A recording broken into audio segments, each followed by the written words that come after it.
In today's day and age, teens are exposed to unsolicited bullying, gore, racially insensitive videos, pornography, and even more that can cause detrimental psychological effect on a child's brain.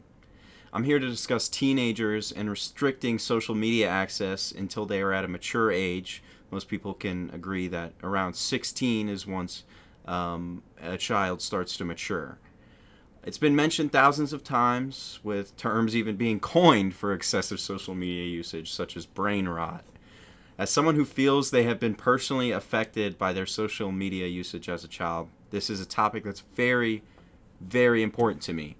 Social media use in teens can encourage bullying and dangerous behavior. It can ruin self-image, and teens are always victims of unsolicited exposure to illicit content online. We'll start with it can encourage bullying and is a catalyst for hateful and dangerous behavior.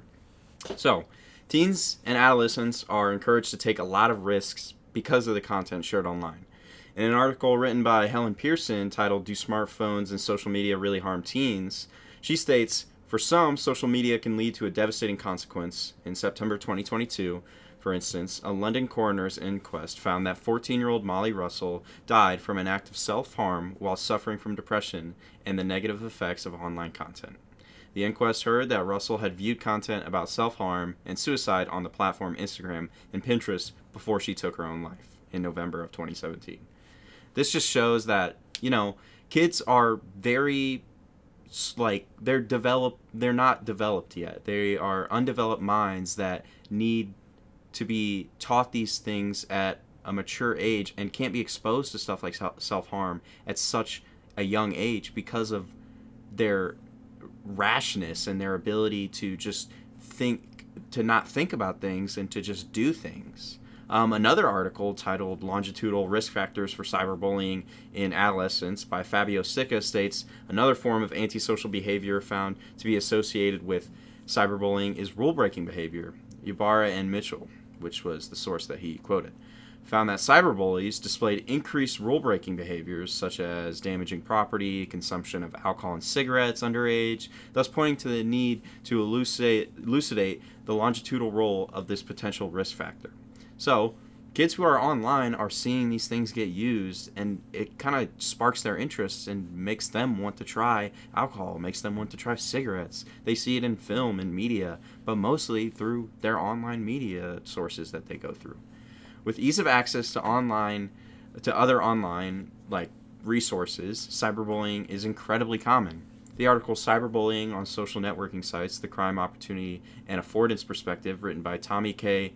H. Chan and all of his associates, states, "Crime opportunity theory asserts that social and technological changes produce new opportunities for crime and deviance. Opportunities play a central role in every category of offense, regardless of its nature and severity. Subscribing to this perspective, we stipulate that the shifts in social activities from offline venues to social networking platforms provide opportunities for likely perpetrators to engage in social networking bullying." So, essentially what it's saying is that with these new opportunities presented to cyberbullies or bullies in general, they are more likely to perform the bullying just because of the ease of access to it. So, we'll also discuss about how social media is incredibly detrimental to the mental health of teens and how it can ruin their self-esteem. So, it's awful for mental health, and it has been reported to cause psychological stress and damage and body image issues. So, adolescents who are victims of cyberbullying can express symptoms similar to those with PTSD, as well as symptoms of depression. The article "PTSD, Cyberbullying, and Peer Violence: Prevalence and Correlates Among Adolescent Emergency Department Patients," written by Megan L. Rainey and her associates, states that of 353 adolescents who were admitted to an emergency room, 23.2% reported current symptoms consistent with PTSD, 13.9% had moderate or higher depressive symptoms, and 11.3% reported past year suicidal ideation. 46.7% of them reported cyberbullying, which correlates pretty directly to the symptoms consistent with PTSD that seem to have been caused. So, not only can there be depression and PTSD symptoms that are caused from cyberbullying and social media. Self-image can be hurt quite a significant amount for social media users. A study was performed by Tommy Ann Roberts and Associates titled Intermission: A Short-Term Social Media Fast Reduces Self-Objectification Among Preteen and Teen Dancers. They conducted a fast from social media in which around 80 girls took 3 days away from social media. And they stated, the positive effect of the fast on self-objectification was explained by increases in self-esteem and self-compassion during the fast. So, obviously, withdrawing from social media has shown to have positive impacts on these girls' self-compassion, self-esteem, self-image, and allow them to feel like themselves again and feel comfortable in their own bodies. Finally, we will talk about how minors are victims of unsolicited exposure to illicit material. So, minors are always exposed online to sexually explicit content, self-harm content, racially insensitive topics, and words, gore, and all at an incredibly early age. First example of this is kids are exposed to pornography and sexually explicit content incredibly early, and it skews their perception of what intimacy is.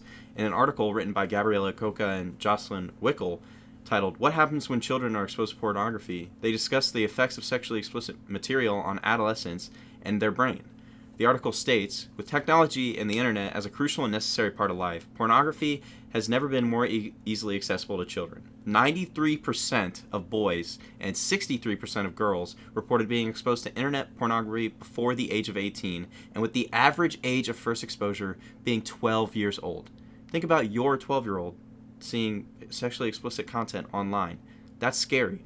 They also state, according to many researchers, early exposure to pornography is connected to negative developmental outcomes, including a greater acceptance of sexual harassment, sexual activity at an early age, acceptance of negative attitudes toward women, unrealistic expectations, skewed attitudes of gender roles, greater levels of body dissatisfaction, and responsibility and claiming their own responsibility for rape and sexual aggression, which is insane to me that this content online can have this much of a detrimental effect on how children and even beyond their adolescence perceive intimacy and perceive sexual behavior.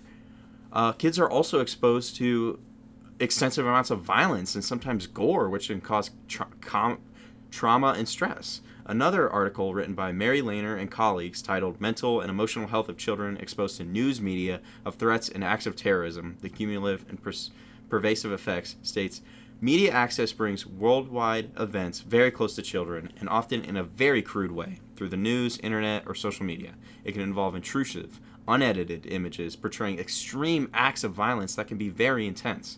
Children do not have a sense of spatiality and rarely understand the concept that these events have occurred far from their current location. Instead, these almost live events can cause feelings of unsafety, hopelessness, and helplessness, which are often externalized by conduct problems.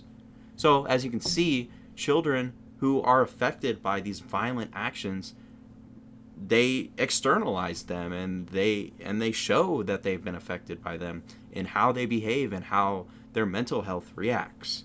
And it's just so detrimental to them. And having a restriction on social media for children would do so much in helping them to not be able to see that content and not be exposed to content like that. So, as we come to the end of this discussion, I want to recall some of the things like intervention as a parent, or maybe some new restrictions that platforms can implement can actually prevent. So these include encouragement of bullying and dangerous behavior. Like we mentioned earlier, there was a self-harm incident that was encouraged from online sources. The ruining of self-image of teens can be prevented. As we stated earlier, the fast that the teens committed seemed to have helped their self-esteem and self-image completely transformed them. And then finally, teens falling victim to unsolicited exposure to illicit content online. If we can somehow manage to restrict things properly and inform people about the dangers that being exposed to this stuff at such an early age can do, we can really help to prevent any possible mental health trauma or mental damage to these children. So before you leave today, I want you to consider, would you want your child to have access to this stuff? And I understand that as a kid yourself, you wanted access to this. So it is a dilemma. Do you want to give your kids freedom, and do you want them to, you know, have their own learning experiences and learn this stuff, or do you want to be there or be the helicopter parent? It's all up to you.